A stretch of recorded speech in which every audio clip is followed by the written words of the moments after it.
Today is about accountability for damaging a national resource, a national treasure, and that is the reflecting pool that runs from the Washington Monument to the Lincoln Memorial, which is, of course, a symbol of D.C.'s beauty and history. Now, it was recently renovated with significant funds and investment. Any tampering undermines that.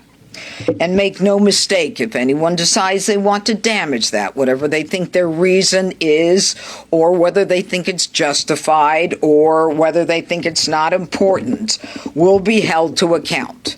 This is a priority not only for the president, but for myself as well. So, today, a grand jury has returned a felony indictment against a defendant, David Hearn, for felony destruction of property, for which he faces 10 years in prison. The indictment is in response to an incident that occurred on June 19th of 2026, in which the defendant Hearn ripped a piece of recently installed sealant on the bottom of the reflecting pool at the Lincoln Memorial. The evidence shows, and we will prove beyond a reasonable doubt, that Hearn willfully destroyed property at the Lincoln Memorial reflecting pool. This was a deliberate act to damage the reflecting pool at the National Mall that members of the National Park Service actually have worked hard to restore and have witnessed. By Hearn's own admission, on June 19th, he reached down into the pool.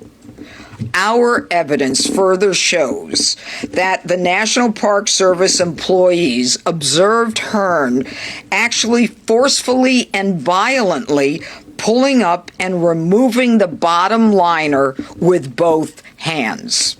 According to witnesses, Hearn damaged approximately 2 square feet of sealant from the bottom of the pool. A Parks employee actually told Hearn to stop his behavior and stop what he was doing. Hearn reacted by shouting at that Parks employee, saying that she cared too much about the reflecting pool, and why did she even care, since it wasn't her pool. Now, Mr. Hearn's behavior was characterized by witnesses as belligerent, rude, and disrespectful, according to National Park Service employees that witnessed the event. Was this part of the pool specifically, was the sealant already partially removed? Did he rip it back and you just describe in detail? Because he maintains that it looks the same as it did before he arrived. That's his. I'm not going to get into the evidence, but what I told you is what our witnesses saw and experienced. There was an effort, a violent effort, to rip up the sealant from the bottom of the pool. And irrespective of whether or not, we think that, there is some situation that preceded it, we can state and prove beyond a reasonable doubt that he caused damage, and that damage is over $1,000. Keying in on that, how do you prove that $1,000? With an expert. Is that because come to the trial? It has to be drained? Is that because it has to be drained? We'll hear all that at the trial. Did he have any tools, or was it just his bare hands? Right now, we believe it's his bare hands, both hands. So does that indicate in your belief that it was probably damaged before, or do you believe that he... he damaged it. Further, but do you believe it had already been damaged before? He damaged the pool. Before he touched it? He damaged this pool. But there have been, all these videos out. Well, good. I'm glad you've got that evidence. Come on in the grand jury. You can testify. Next. Thank you for your time today. You're welcome. The citation that Mr. Hearn received suggested that he would be charged with misdemeanors, but the president obviously called for this to be a felony charge here.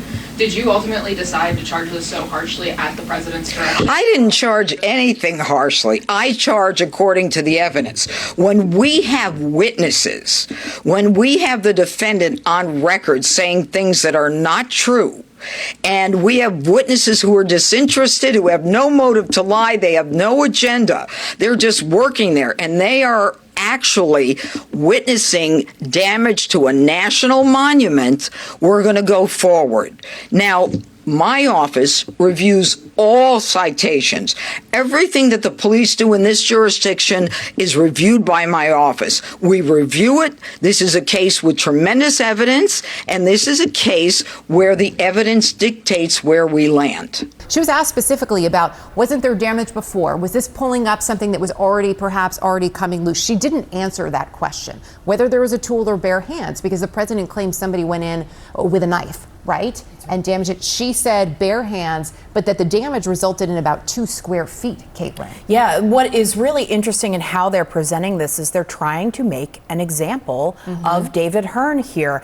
She did say exactly that 2 square feet of sealant is what he is accused of damaging, and they say that they have witnesses that could testify at a trial who had seen this happen. Now, when Donald Trump described the slit in the reflecting pool, he said it was 350 feet long, and the reflecting pool itself is 350,000 square feet. That's really big, and 2 square feet of sealant is a very, very, very small piece of that. They're saying that the amount of damage there that David Hearn is accused of providing or of damaging is worth more than $1,000 of hurting private property or federal property.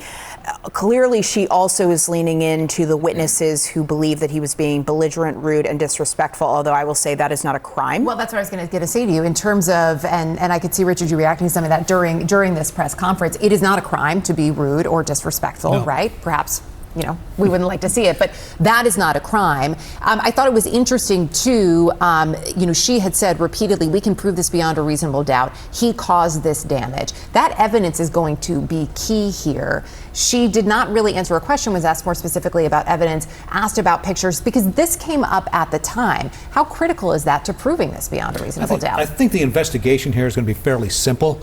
The issue of, do you charge him for this crime? Should he face this serious of penalties? That's a whole different issue. But the fact of the matter is, they're going to be able to build a timeline. They're going to get photography. They've got the witness interviews. They've got forensic evidence. So if you're even a junior investigator, and this is your case, did somebody vandalize the pool? I think building that case file will be fairly simple, enough that they had enough to go to the grand jury, get that indictment now, and now the investigator, whatever investigative team is assigned this case, will continue the investigation, fill that out. The attorney, the prosecutor will want to see the entire case file before they go forward to trial. She was also asked specifically, did you decide to charge harshly at the president's request? Because the president was very upset about this at the time, right? And as we mentioned, you mentioned before the press conference started, he had said at the time, this is a serious charge, you could be facing 10 years in prison. And that's the charge that they went with here. Now, she said no immediately whenever that question was asked by our producer, Casey Gannon, who was in the room at that press conference.